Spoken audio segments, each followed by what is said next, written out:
দুটা আবারও চলে এলাম আর একটা মিনি ব্লগ নিয়ে। সকালের নাস্তার পর্ব চলবে এখন। এই দেখো, কালকে রাত্রেবেলায় তোমাদের দাদাভাই নিয়ে এসেছিলো চিকেন, তো চিকেনটা ফ্রিজে রাখা ছিল, তো সকালে বের করে আমি বরফটা গলাতে দিয়েছিলাম। তো বরফটা গলে গেছে, এটাকে ম্যারিনেট করে নিয়েছি, ঢাকা দিয়ে দেবো। আর এইখানটাতে দেখছো কত বড় একটা গামলা নিয়ে নিয়েছি, এটাতে আমি মুড়ি খাবো কিন্তু। তো একটা শসা নিয়ে নিয়েছি, ঠিক আছে। আর এদিকে দেখো, আজকে অনেক দিন থেকে তোমাদের দাদাভাই একটা বেসনের প্যাকেট এনে রেখেছিল, কিন্তু এটা বানানো হয়নি অনেক দিন থেকে, মানে বিজয়া দশমীকে এনেছিল। তো এতদিন হয়ে গেল, তো তিতা হয়ে যাবে, তো ফির আবার বলবে কি রেখে রেখে ফেলে দিচ্ছে, এরকম সিস্টেম। তো আজকে একটু পকোড়ি ভেজে নিলাম। আর এই যে দেখতে পাচ্ছ এখানটাতে মেয়ের জন্যে ডালিয়া বসিয়েছিলাম, তো হয়ে গেছে।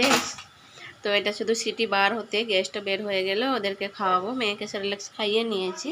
এই দেখো পকোড়ি খাচ্ছে ছুটে ছুটে, কিন্তু এত বড় কটোরি নিয়েছে পকোড়ি খাওয়ার জন্য। তো পকোড়িটা খেয়ে নিয়েছে, এখন ওই কটোরিটাকে দেখো কিভাবে বেসিনে ফেলছে, দেখছো কিভাবে ও বেসিনে ফেলবে, শুধু দেখো।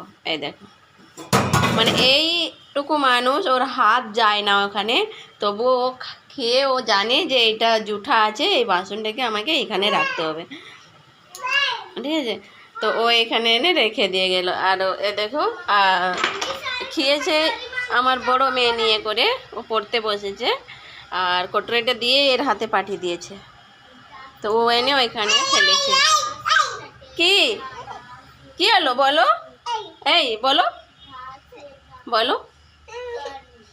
হ্যাঁ, তারপরে এ সকালবেলায় প্রচুর বদমাইশি করতেছিল, একে নিয়ে ঘুরতে, একে যতবার পড়তে বসতে বলছি ও একে নিয়ে নিয়ে পালিয়ে যাচ্ছে। তাই এখন একে একটু মারে পিটে কি বলবো পড়তে বসিয়েছি, যেহেতু এদের এক্সাম শেষ হয়ে গেছে, আর কিছু পড়ার নেই, বলছে আমার আর কিছু পড়ার নেই। তবুও আমি বলি কি না একটু পড়তে বসো, মানে যেগুলা আগেরগুলো ওইগুলো একটু রিভাইজ কর। তো এখানে লিখছে হিন্দি, আর ওই দুটা কপিতে লেখা হয়ে গেছে। তোকে বলছে তুই তাড়াতাড়ি করে লিখ আর খেতে আয়।